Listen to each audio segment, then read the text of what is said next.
Well, I did tell you there was now going to be, probably for like the next 2 weeks or so, an entire cottage industry of pretty much every single Conservative coming out and saying, this is why we lost. You know, this is what happened. And we're going to go through, I think, some of these articles because it's just going to show you how wild and different some of these Conservative positions are, and what they actually think about their loss last night.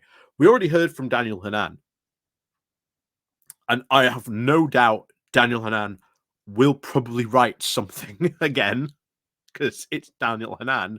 Of course, he's going to write something again.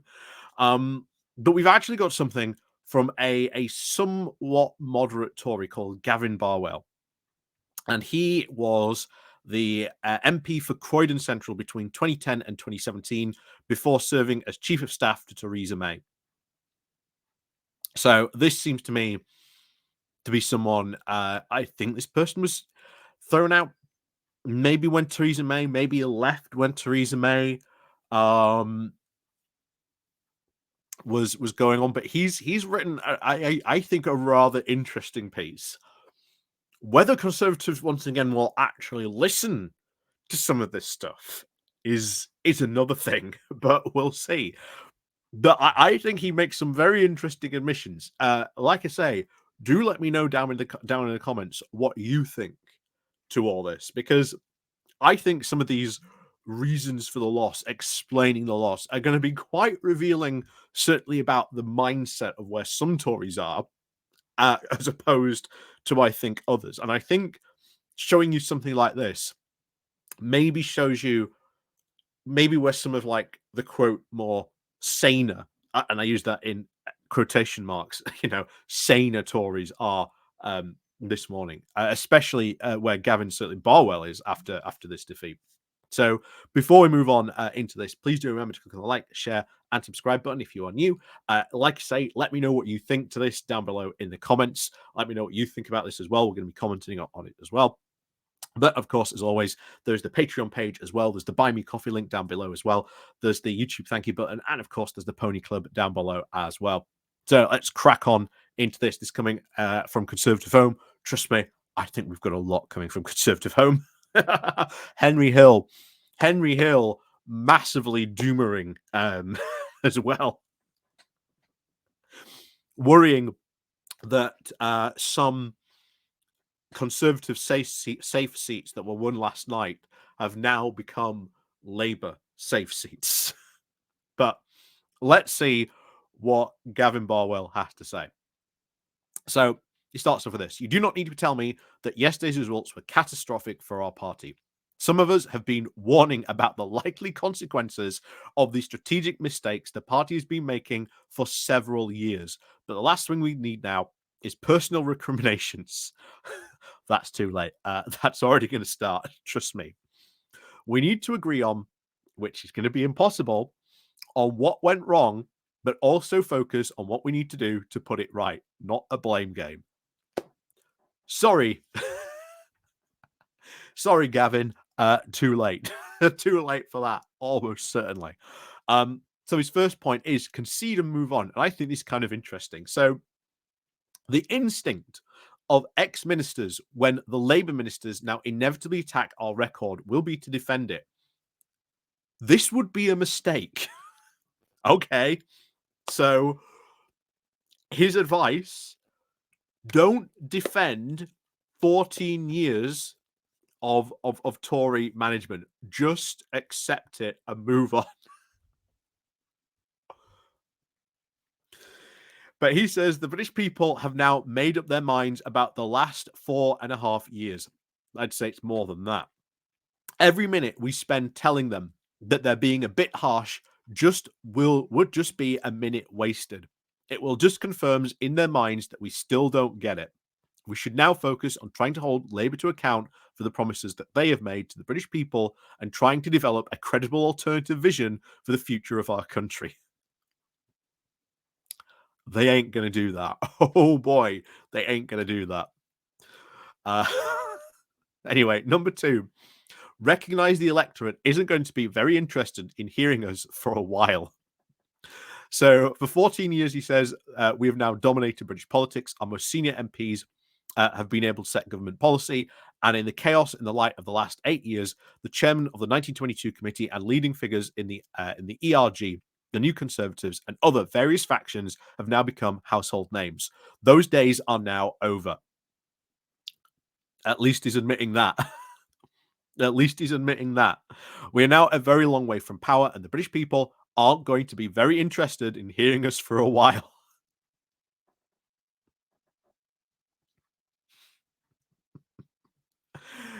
In time, the shine will come off Labour, and if we've shown that we've actually learned our lesson, things will be different. I've been saying this for a while. They ain't going to learn their lesson. Sorry, Gavin, but they ain't going to learn their lesson. Because on number 3, and he's just said it there, they need to understand and all come to a collective agreement on why they lost. That ain't going to happen. That is not going to happen. 3, understand why we lost and what we need to do to win again. So he says, this by far is the hardest part, both because there is not a single reason for our defeat. Different voters have now been put off by different things because we all approach this debate with our ideological preconceptions. And that is the reason why you ain't going to come to an agreement of, can we all agree this is why we lost? Because one side is going to go, that's not why we lost. Anyway, the right says that we weren't right-wing enough. The left will say that we were too far from the centre ground and point out to the last 3 leaders of the party have all, to a greater or lesser degree, come from the right of the party. We need to put aside those ideological preconceptions and be led by the evidence. They aren't going to be interested in the evidence. They are not going to be interested in any evidence. They are already trying to finger point and blame Sunak for this. Trust me, Sunak is going to take a lot of blame over the next few days. Meanwhile, you're going to get some cabinet ministers like Suella Braverman who are in the cabinet and are just going to ignore the fact that they were in the cabinet for all those years. Anyway, the first thing that evidence tells us is that we were now simultaneously too right-wing for many voters and not conservative enough for others, which is surely the most powerful illustration of how bad our strategy was over the last few years. We talked right and put some voters off. Then we failed to deliver, which put off different sets of voters. So him saying at the beginning, we need to agree on where we were. Both sides of the party are going to be arguing like this, like rats in a sack for the next decade. They are going to be absolutely arguing on that. But he continues, readers may differ, of course, for our failure to deliver. The pandemic made it impossible / too many ministers aren't proper conservatives. We made populist promises that we couldn't deliver on without doing real damage. But regaining our credibility is now a prerequisite for getting back into government. And that means not making promises unless we have a credible plan to deliver them. Trust me, you ain't going to have a credible plan for some time because you are going to go now and probably flirt with the right wing of the party for years. We should not be saying that we will cut taxes, but we won't have to cut spending because the tax cuts will magically pay for themselves. You've been saying that for years. They're still not going to be. They're still going to be saying that. That's like the Tory credo: cut taxes. That's what they've been saying for the last couple of years. The second thing is that the evidence tells us that 2 events in the last 45 months led to a very sharp fall in Conservative support. First, Partygate, and second, Liz Truss's mini-budget. The first damaged perception of our standards of behaviour. To prevent the inevitable response, yes, I met voters during the campaign who were angry that we got rid of Boris Johnson. But I met far more who cited Partygate as one of the reasons they couldn't vote for us. Again, lots of Conservatives still like, oh my God, why did we get rid of Boris Johnson? We should have never got rid of Boris Johnson. Do the Conservatives seriously think they would not be in this position with Boris Johnson? Because they absolutely would. They absolutely would. They would have still lost. Boris Johnson's election magic wore off very quickly, as we all saw. The second, he continues, also damaged our preconceptions for our competence, the very fundamental pillar on which support for the Conservative Party has always been built. When I was an MP in Croydon, voters would often tell me, I don't like your party very much, but I vote for you because you are more competent than the other lot. The third and fourth things as evidence do tell us that a decision to call an early election was now a mistake, and the campaign was incredibly badly executed. Lots of Conservatives are going to be blaming the campaign as the reason why they lost. Lots of Conservatives going to be doing that.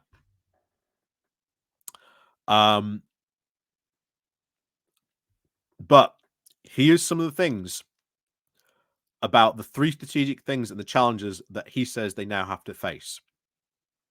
So, first, age profile of our vote. If no one changes their mind by the time of the next election, there will be an even further swing against us because more Conservative voters than Labour will now pass away and they will be replaced by younger voters who are more likely to vote Labour. The crossover age, the point at which people are likely to become more Conservative, is now about 70. We have to do something to appeal to more working age people who we are going to cause who we are now going, or we are going to cease to exist. This, bear in mind, has been an existential crisis in the Conservative Party for quite some time. No one has come up with a credible offering for young people that is ever as evident as in this general election. Are they going to solve that? Are they going to solve this issue next time? Are they going to start talking about that? Absolutely not. Absolutely not. Bear in mind, this is one of the big problems they are going to have to face and come up with an answer for. They ain't going to come up with it. Second, and this was shown in the election, the division on the right. It is now going to be very hard for us to win as long as Reform candidates continue to get more than 5% of the vote, just as it was very hard for Labour to win after the SDP broke away from them in the early 80s. But a merger with Reform or trying to ape it is not the answer. Well, sorry, but a lot of people in your party apparently think that is the answer.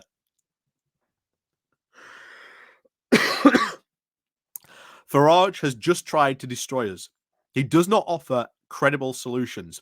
And on issues like Ukraine, he does not share our worldview. And if those three arguments aren't enough to convince you, it would be a grave mistake to assume that a merged party would get the sum of the shares of the vote for each party. Some Reform voters would not vote Conservative even if Farage was the leader, and there are plenty of Conservatives who, like me, would not have anything to do with a party that has Farage as a member. And bear in mind, I suspect in the upcoming Tory civil war, there is going to be a Farage phase. There is going to be some sort of wooing of Farage to maybe even try and bring him to fold. And that is where we are going to see some big heads get butt. Some really big heads start to clash with each other because he's just pointed it out. Remember that phrase, Conservatives like me will have nothing to do with a party that has Farage as a member. That will put off so many people. He continues with, there is no easy answer here. It will probably take Labour becoming unpopular for us to be able to reunite the right. That why is it going to be Labour becoming unpopular to reunite the right? Reform's still going to be there. Even if that plays out, that Labour can become unpopular, Farage is still going to be there. You've just said, as long as Reform continues to at least get more than 5% of the vote,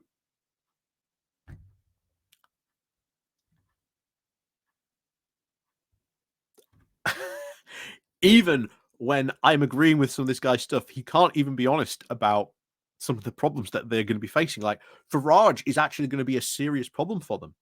Farage is going to be a serious problem for them. And the fact that some Conservatives are really seriously considering, I can guarantee you this morning, are going to have tea with Farage to see if they can't, convince him maybe to come and join them in some way, shape, or form, ain't going to help them, because you are going to put off so many more people. So many more people. And then this one, third, the record levels of tactical voting. I'm so glad he's mentioning this. Most of it now stopped us winning. There has always been the Millwall tendency in our party that delights in left-wing voters not liking us. It turns out that if a significant proportion of the electorate doesn't like you, this has real-world consequences in terms of their willingness to now vote tactically to stop you winning. We need to stop glorifying being unpopular. Good luck. Good luck. He finishes off those. Last time we were in opposition, it took us over 8 years before we actually learnt those lessons and started to recover. Please, please, please, let's not take so long this time. I'm sorry, my friend. It is going to take probably that, if not longer. Because, look, those three things that they need to do, he's right. Age profile the vote. Yeah, they need to do something like that. They need to actually start having an offering for young people. But their idea to appeal to young people was national service.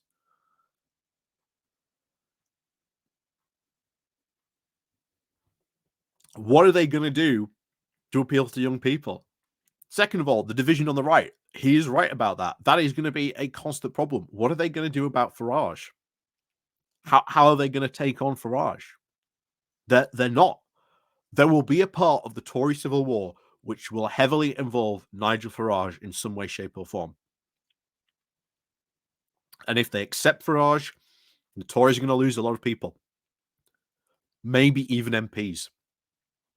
You might even see some defections because they are so turned off by the fact that Farage is now a member of their party. And then third, tactical voting. I love it.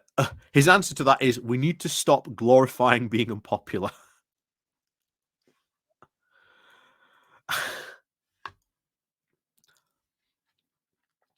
We'll see what other Tories come up with, but there was a bit of honesty there. There was a bit of honesty in that. Of course, he mentions, Liz Truss, Boris Johnson, etc.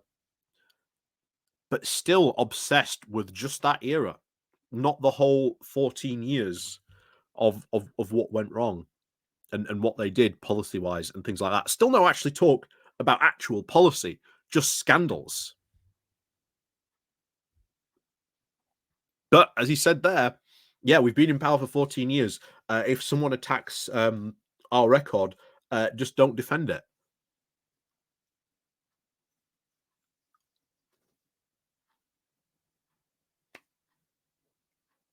That's a very big admission, I think, on what he thinks of, shall we say, his party's own policies. But as always, let me know what you think of those ideas for the Conservative down below. What do you think? Do you think they're going to be out of power for 8 years, maybe more than that? I think so. The rate things are going.